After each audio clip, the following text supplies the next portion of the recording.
Hi, I'm Dave Cut, and you're watching another Comic Chat. What up, guys? Back again today with another great comic, Deadpool number 1000. And this is actually a bunch of short mini stories that we'll be going through. Starting off with Luck Be a Lady. With slot machines, buffets, and enough blubber to keep an Eskimo village fed for a lifetime. This place makes Atlantic City look like Buckingham Palace. Welcome to Reno, Nevada, the biggest little city in the world. A roll of the dice, the turn of a card, the pull of a handle can change your life forever. Some call it gambling, others chance, but most call it luck. And that I've got in spades. So why am I in this white trash emporium of hell? Because I can score here, and I can score anywhere. All I need now is a high roller. As we see a lady in red walking up to Deadpool as he sings, "You gotta know when to hold 'em, know when to fold 'em." Deadpool offers her a seat, and right off the bat, she instantly recognizes him as Deadpool, the merc with the mouth, and she introduces herself as Desire. As Deadpool gets back to his game of poker with a guy named Dong, the lady in red tells Deadpool that she's fluent in 5 languages and she can put her ankles behind her ears. She starts to see that Deadpool really has no idea what he's doing gambling, but Deadpool just tells her it's not really his thing, but he thought he could get by with some good old fashioned bluffing. And Deadpool tries to hurry things along because he doesn't want to miss Carrot Top's show. She tells him he's about to lose a lot of money, but he says he doesn't care because it's not his. That's when she realizes that he's not here to play. He's here to work. But she wants to know who the hit is. And he asks, how hot is that making her? And she says, Human Torch hot. And he jokes and says, my thing likes to hear that. So she comes up with the deal for him, a little wager. But the last bet that Deadpool lost, he had to streak through the Avengers mansion with nothing on but a Santa cap. And to this day, Luke Cage won't look him in the eye. So she's going to guess who the hit is. And if she's right, then she gets half of Deadpool's chips. So she starts with the first guy, Mike the Wizard White. Plays hard on the table, and even harder in real life. Likes his booze and underage girls. Covered up an abortion by a 15-year-old he knocked up in Atlantic City 2 years ago. Then the girl disappeared. And Deadpool's surprised that she actually knows so much about him, and she just says it's part of her job, but doesn't tell what her job is, as she moves on to the next one. Blanche Sitsnitsky, aka Anaconda.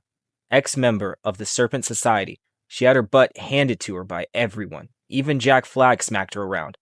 So after the Secret Wars, she turned whatever notoriety she had into poker stardom. And even though that in itself isn't a crime, she does run an illegal underwater animal fight ring, like sharks against whales, octopus versus dolphins. She's the Michael Vick of the SeaWorld. And then she moves on to Dong Parks, American born, but only a generation removed. Started young, credit card scams, stealing, calling cards, and then finally she moves on to Dong Parks, American born, but only a generation removed. Starting young, credit card scams, stealing calling cards, etc., enough to get the attention of the Korean Killers street gang. There, he learned the prostitution trade, drugs, and gambling. The cigarette burns on the back of his hand indicates he's an active gang member. It's a symbol of his pain. But in the end, she chooses the wizard. And Deadpool says the survey is... Bzz. You're right that Mike likes to drink, but that's because he lost his wife in a car accident 2 years ago. As for the teenage girl who had an abortion, she was his niece, and he did not actually get her pregnant. He saved her life. She's now attending Arizona State on his coin. And the lady in red says, how about double or nothing? And Deadpool tells her, well, he's feeling lucky, so she goes with the Anaconda. And he says, strike 2. Anaconda might be an ex-bad girl, but that illegal SeaWorld cage fight scam you accused her of is actually a new Australian reality show, with all proceeds going to save a Great Barrier Reef. The only crime Anaconda is guilty of is being a bleach queen. As the lady in red is stunned, she says, but Dong seemed too obvious. Deadpool tells her that's because he is. Dong ain't no gangster. He actually owns a Korean barbecue spot in Bakersfield. The kalbi is to die for. That explains the burn marks on his hands. He comes up here on the weekends for an escape from his mundane life. As the lady in red is even more confused because it's none of them, Deadpool interrupts her and says, Jennifer Desire Timony, aka the lady in red. Her scam was untraceable for years. Used her sexuality to get close to high rollers. After the game, she'd act like a black widow spider, poisoning them and taking all their money. Her body count stretches over 4 continents, but it ends now. As he says, I'm all in, pulls out a sword and stabs her in the back. And that be the luck of a lady. And this is the story of Canada Man. And it starts out with Deadpool talking to some Canada corporate executives who are pitching Deadpool the idea of what does America have that Canada doesn't. And Deadpool goes off saying American Idol, Nancy Pelos, the ability to win at other sports other than ice hockey, and they just tell him to stop. And what Canada doesn't have that America has are superheroes like Captain America. And they come to Deadpool because he's currently Canada's most high profile super person. And that's why they were his first choice and to become their very own idol of Canada, this Canada man, Captain Canada, if you will. And Deadpool is overwhelmed with joy as they ask him if he can speak French. He says, yeah, of course, he's fluent in it.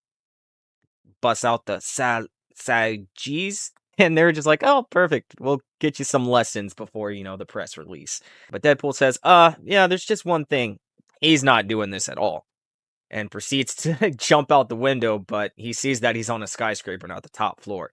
And as he climbs back in the window to leave, they convince him to at least meet the group that he'd be in charge of.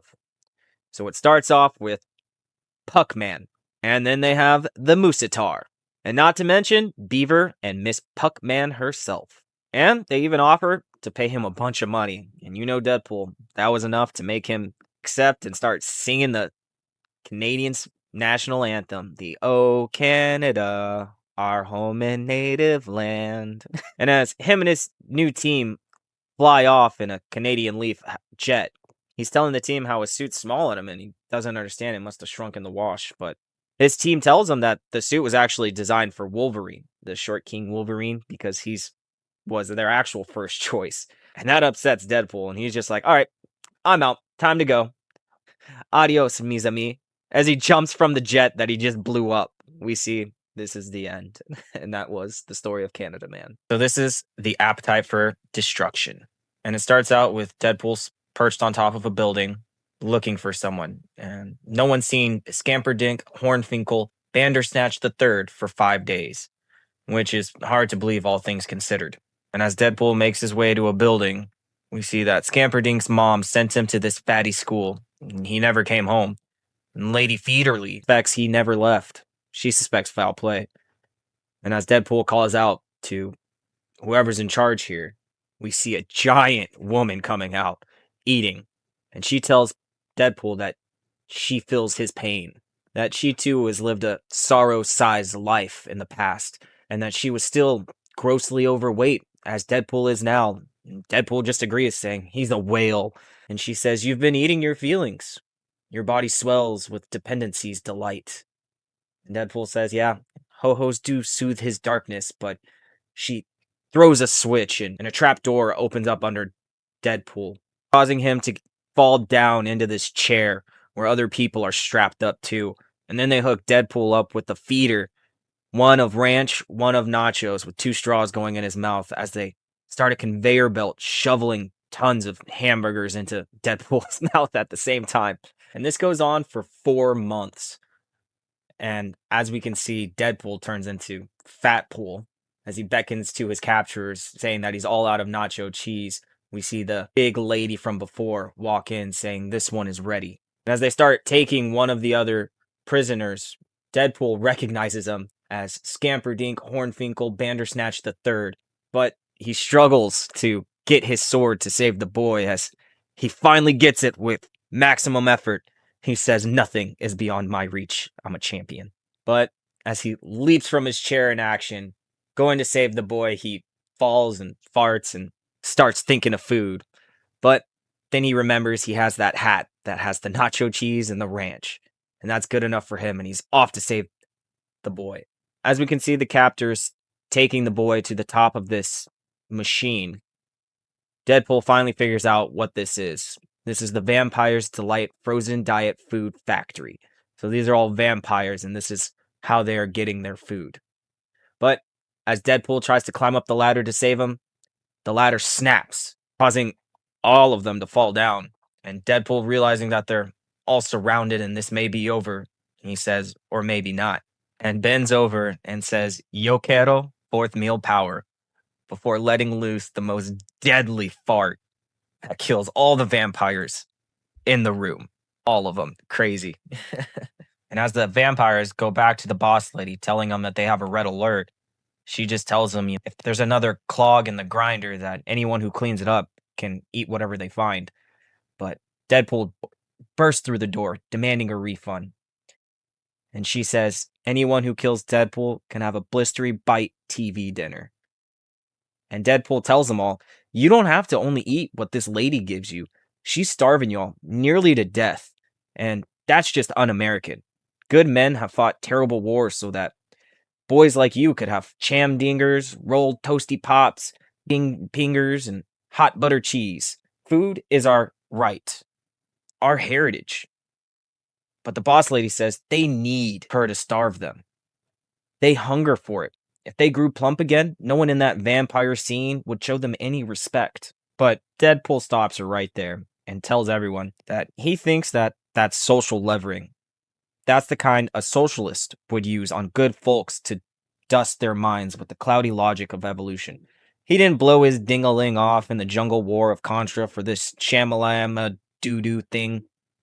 And then he questions them. Are you guys going to take this, or are you going to kill and eat this angsty pastry? Then we cut to Scamperdink and Fatpool running away. As Scamperdink doesn't understand what happens, Fatpool tells him it was justice. Servants eating their masters, good conquering evil. But Scamperdink tells him that all this running is kind of starting to hurt his heart, and Deadpool agrees. But they find some scooters, some scoots to get away on. And on that day, Deadpool did put an end to all the horror, all the sadness, all the pain. He turned the light of truth and freedom onto the dark pit, and the demons of oppression recoiled.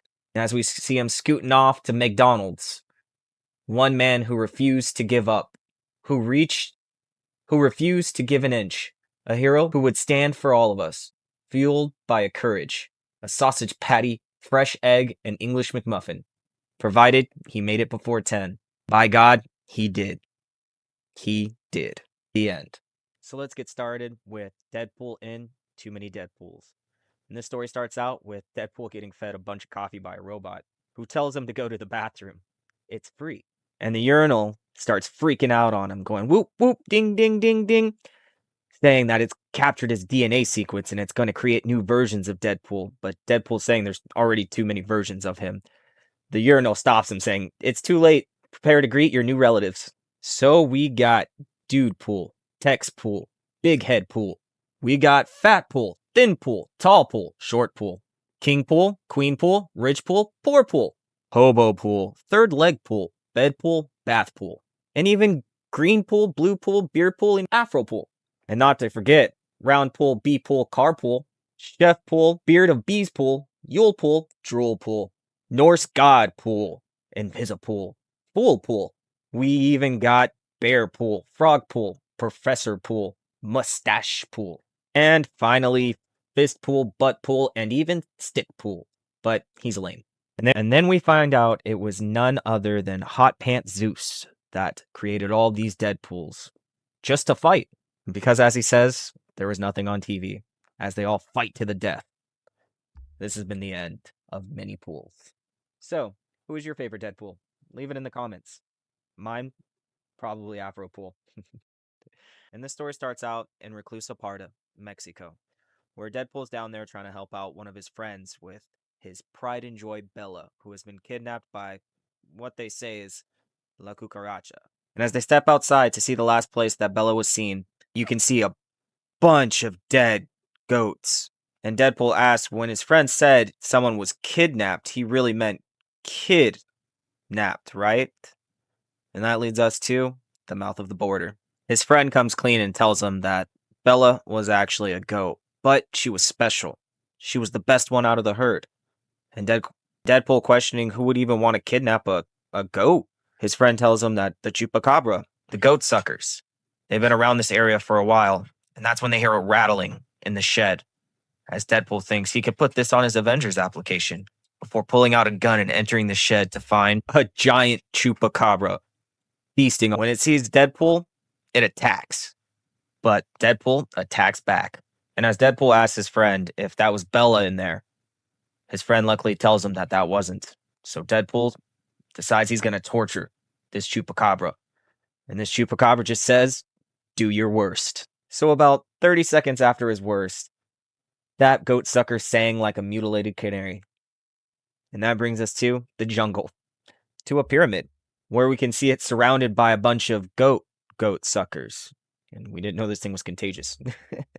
Chupacabrism was contagious. And when Deadpool tries to fight his way to the temple through all these goat sucker chupacabra goats, he kind of gets outnumbered and they kind of start taking advantage of him, knocking him back, biting off his hand and taking his gun. Deadpool says members of PETA should probably stop reading this now. He's about to dispense some animal cruelty. And one goat massacre later, he's finally made it to the real chupacabras. But Deadpool starts blasting and slicing his way through and cuts by him pretty easily. And he finally makes it to Bella and the last chupacabra. And he questions Deadpool, "Have you come to destroy our love that transcends generations?"